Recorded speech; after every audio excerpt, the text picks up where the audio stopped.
ClancyPasta presents Phantom Limb, written by OpinionatedIMO.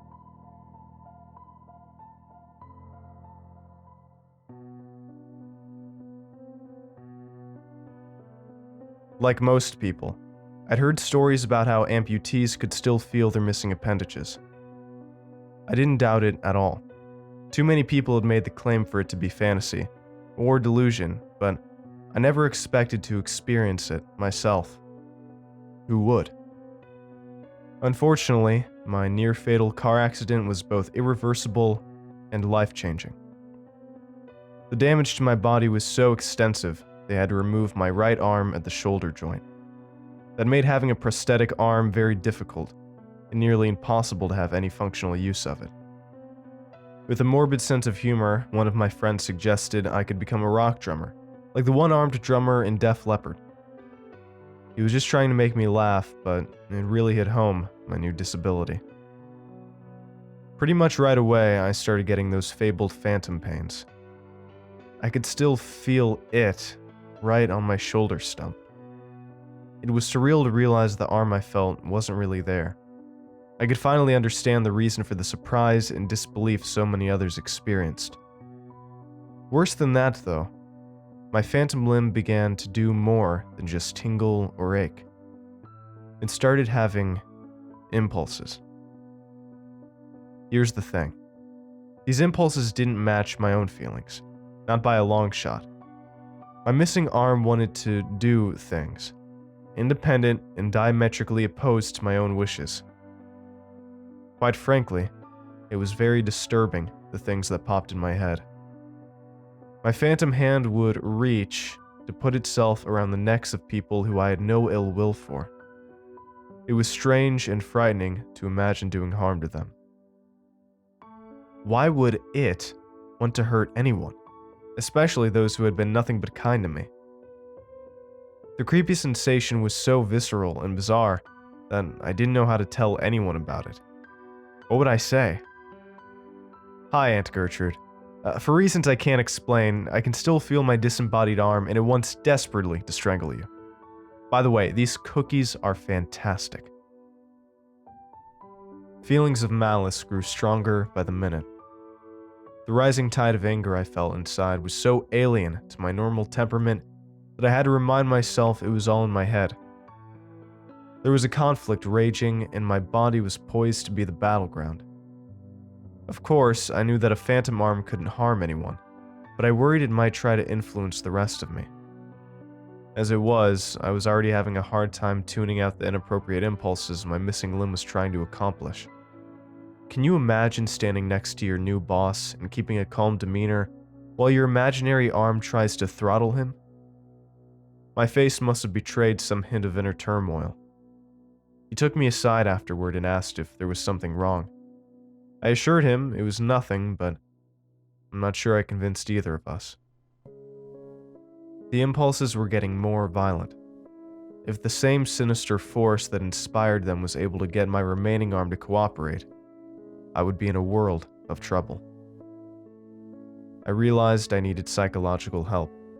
Hallucinations of that level were no mere fantasy or roleplay, but I was afraid to be completely honest with a therapist. Frankly, it sounded full-on crazy, and I feared involuntary commitment. Wasn't my efforts to get help for my delusions and phantom feelings a sign that I wasn't malicious or out to hurt anyone? I felt sure my voluntary disclosures would be seen as an asset to my sincerity.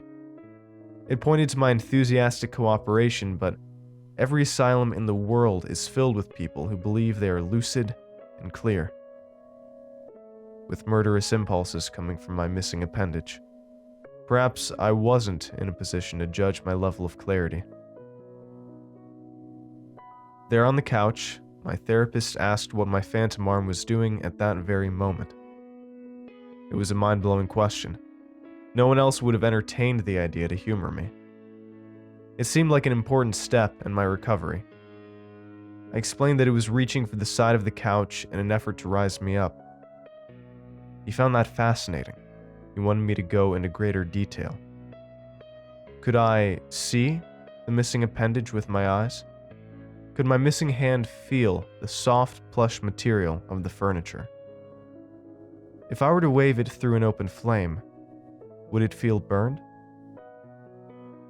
They were fantastic questions. I could see why his fee was so high. He was very good at getting to the heart of the matter. The therapist listened intently to my answers. It was certainly far outside of the mundane things he probably heard from his other patients on a daily basis. I admitted that while I couldn't see the missing arm, I could still feel the sensations of my missing hand brushing the velour on the sofa. It was like I was caressing the material of my sheets at night.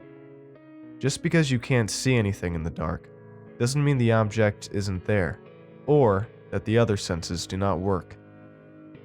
He smiled at my telling justification. He reiterated his question about the fire. I felt my response about being able to feel the couch material was enough to imply that, if held over an open flame, I would feel the heat from that too, even if we both knew it was purely psychosomatic. He smiled in a way that made me feel very uncomfortable. Only later did I learn what he quietly whispered to his receptionist over the phone. "You're still very much in denial about the loss of your arm," he began. "Intellectually, you know it's gone, but subconsciously you still haven't accepted it. It's a profound loss to lose a major limb, and the human mind is a very powerful, complex thing. It can convince a person crawling across the desert that they are drowning in a mirage of water. It can do all sorts of inexplicable things. In this case, your mind hasn't let go. It has you convinced it's still there, and that you can feel things against absent skin and nerve endings. That part of your subconscious is still very angry about the car accident, and lashes out at everyone you come in contact with in blind frustration. It's nothing more." It all made perfect sense. There was no one I could blame for losing my arm, so everyone was the target by the phantom limb. I asked if he could help me overcome my delusion and finally accept the loss. He nodded with warm confidence. "I need to help you come to grips with this terrible loss. It's totally understandable. After you finally accept it, the unexplained impulses to harm others will immediately fade away. Rest assured, you wouldn't have actually hurt anyone anyway. It's just a subconscious frustration manifesting itself in the safest possible way to vent, via a phantom, non-existent arm." My mind reeled. He saw it so clearly. For the first time in weeks, I felt relief. Maybe I wasn't a budding homicidal maniac after all.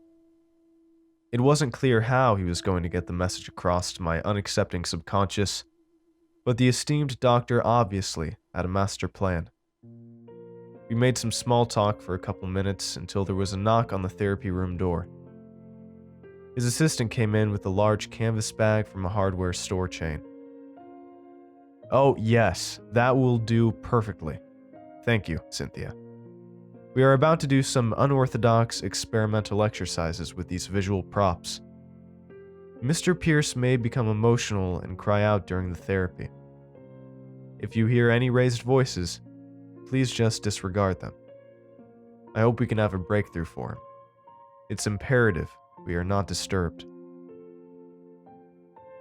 His assistant nodded slowly while raising an eyebrow in curiosity. She couldn't imagine what her boss had in mind, and frankly that went for me too. I was especially startled when he brought a large camping hatchet and chopping block out of the shopping bag. Before I could ask him about them, he raised his hands to calm me. "Intellectually, you know your arm is missing, right? You can see that it's gone, and you know that there is no one else to blame for it. It was an accident, but your subconscious mind is stubborn and wants to pin the blame on someone. It doesn't want to let go of that tremendous anger, and it doesn't want to accept you are an amputee now. To reinforce that your arm is really gone, I want you to stretch the phantom limb over this chopping block and hack it off yourself with this hatchet. Once your eyes relay that the missing appendage is removed by you, it will let go of the misplaced blame on others and accept the truth. It's the only way your subconscious can come to terms with the devastating loss. The removal of the phantom limb must come from you. It was one hell of a speech, and the explanation sounded logical, but I was very reluctant. It seemed like a dangerous maneuver. The doctor tried to reassure me.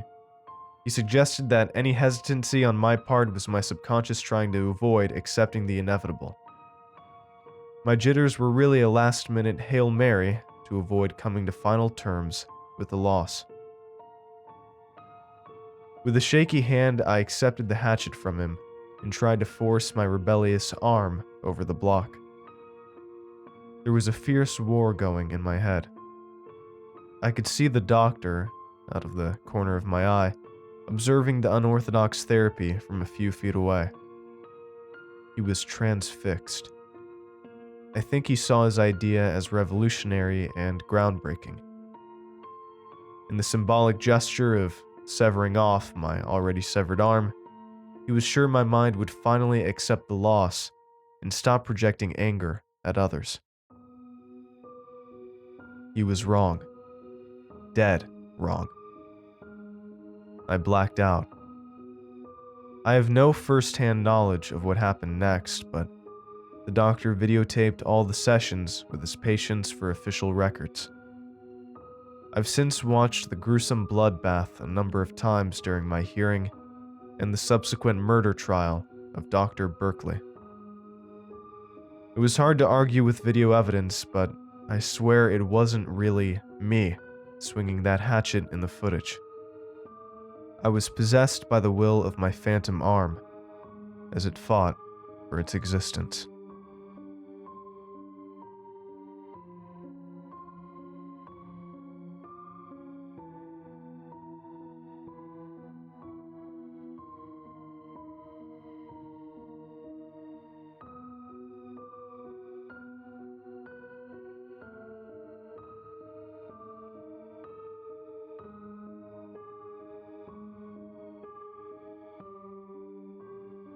Thanks for watching, and I hope you enjoyed today's video. I want to give a huge thanks to all of my supporters over at Patreon and YouTube memberships. Your support makes these narrations possible, and I appreciate it a ton. If you'd like to join these lovely ghouls, you can head on over to my Patreon at patreon.com/ClancyPasta, or click the join button below to become a member. And if you'd like creepy cool shirts, make sure to head on over and check out my official merch store for some awesome tees, hoodies, stickers, and more. Alright. Thank you all for watching, and I hope you have a great night. Cheers.